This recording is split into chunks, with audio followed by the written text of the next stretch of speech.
നമസ്കാരം. തദ്ദേശ സ്വയംഭരണ സ്ഥാപനങ്ങളിലേക്കുള്ള തെരഞ്ഞെടുപ്പ് പ്രഖ്യാപിച്ചിരിക്കുകയാണ്.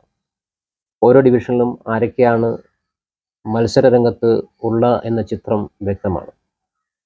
ഈ ഒരു പ്രത്യേക സാഹചര്യത്തിൽ നേതൃത്വം എന്താണ്, നേതാവ് ആരാണ് എന്നതിനെക്കുറിച്ച് പ്രിയപ്പെട്ടുമായി ചില കാര്യങ്ങൾ സംവദിക്കാൻ ആഗ്രഹിക്കുകയാണ്.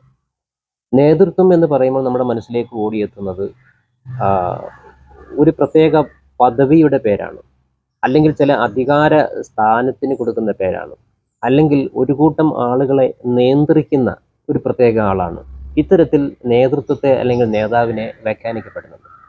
2007 കാലഘട്ടത്തിൽ ടൈംസ് ഓഫ് ഇന്ത്യ പ്രസിദ്ധീകരിച്ച ലീഡ് ഇന്ത്യ ട്രീ എന്ന 2 മിനിറ്റ് ദൈർഘ്യമുള്ള ഒരു പരസ്യ ചിത്രമാണ് എൻ്റെ മനസ്സിലേക്ക് ഓടിയെത്തുന്നത്. ഒരു വൈകുന്നേരം, നല്ല മഴയുള്ള ഒരു സമയമാണ്. റോഡ് മുഴുവൻ വാഹനങ്ങൾ ബ്ലോക്കായി കിടക്കുകയാണ്. ആരും തന്നെ ഈ ബ്ലോക്കിന്റെ കാരണം എന്താണെന്ന് മനസ്സിലാക്കാനുള്ള ശ്രമം നടത്തുന്നില്ല. എല്ലാവരും ചെയ്യുന്നത് കാറിനുള്ളിൽ ഇരുന്ന് തന്നെ, അല്ലെങ്കിൽ വാഹനത്തിനുള്ളിൽ ഇരുന്നു കൊണ്ട് തന്നെ തൊട്ട് മുമ്പിലുള്ള വാഹനത്തോട് ഹോണടിച്ചുകൊണ്ട്, അല്ലെങ്കിൽ ആളിനോട് ഹോണടിച്ചുകൊണ്ട് മാറാനുള്ള നിർദ്ദേശങ്ങൾ കൊടുക്കുക മാത്രമാണ് ചെയ്യുന്നത്. ഈ സാഹചര്യത്തിൽ ഒരു വിദ്യാർത്ഥി മുൻപോട്ട് ഇറങ്ങി വന്നിട്ട് എന്താണ് ഈ റോഡിലെ തടസ്സം എന്ന് മനസ്സിലാക്കാൻ ശ്രമം നടത്തുകയാണ്.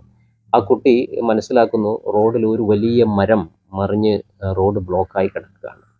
സത്യത്തിൽ ആ വിദ്യാർത്ഥി തനിക്ക് ആ മരം തള്ളി നീക്കാൻ കഴിയില്ല എന്ന് കൃത്യമായി ബോധ്യമുണ്ട്. എന്നിരുന്നാലും ആ മരത്തെ തള്ളി നീക്കാനുള്ള ഒരു വലിയ ശ്രമം ആ വിദ്യാർത്ഥിയുടെ ഭാഗത്ത് നിന്ന് ഉണ്ടാകുകയാണ്.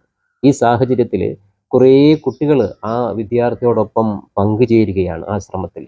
ഇത് കണ്ടപ്പോൾ ആ കൂടിയിരുന്ന കുറേ ആളുകൾ വന്നിട്ട് ഈ വിദ്യാർത്ഥിയുടെ പരിശ്രമത്തോടൊപ്പം പങ്കുചേരുന്നതിൻ്റെ ഫലമായി ആ വലിയ പ്രതിസന്ധിയെ, അല്ലെങ്കിൽ ആ മരത്തെ റോഡിൽ നിന്ന് മാറ്റാൻ കഴിയുന്നു എന്നുള്ള ഒരു പ്രത്യേക സാഹചര്യമാണ് അവിടെ ഈ വീഡിയോയിലൂടെ നമുക്ക് കാണാൻ കഴിയുന്നത്. യഥാർത്ഥത്തിൽ ഇവിടെ മരം എന്നുദ്ദേശിക്കുന്നത് സമൂഹത്തിൽ നാം കാണുന്ന പ്രതിസന്ധികളാണ്, പ്രശ്നങ്ങളാണ്. ഈ പ്രശ്നങ്ങളെ നേരിട്ട് മനസ്സിലാക്കി യുക്തമായ സമയത്ത് ആരുടെയും പ്രേരണയില്ലാതെ, അല്ലെങ്കിൽ ആരുടെയും അനുവാദത്തിന് നിൽക്കാതെ, അതിന് തനിക്കാകും എന്നുള്ള ഒരു കൃത്യമായ നിർദ്ദേശത്തോടുകൂടി, അല്ലെങ്കിൽ ആത്മവിശ്വാസത്തോടു കൂടി അത് ചെയ്യാൻ വേണ്ടി തുനിയുമ്പോൾ തീർച്ചയായിട്ടും അവിടെ ഒരു നേതാവ് സ്വയം നിർമ്മിക്കപ്പെടുകയാണ്. ആ നേതൃത്വമാണ് ആ സമൂഹത്തിൽ, അല്ലെങ്കിൽ ആ സംഭവത്തിൽ കൃത്യമായ ദിശാബോധം നൽകുവാൻ പ്രാപ്തനാകുന്ന ഒരു വ്യക്തിയായി മാറുന്നത്. മഹാത്മജി നമ്മെ പഠിപ്പിക്കുന്നു, you must be the change you wish to see in the world.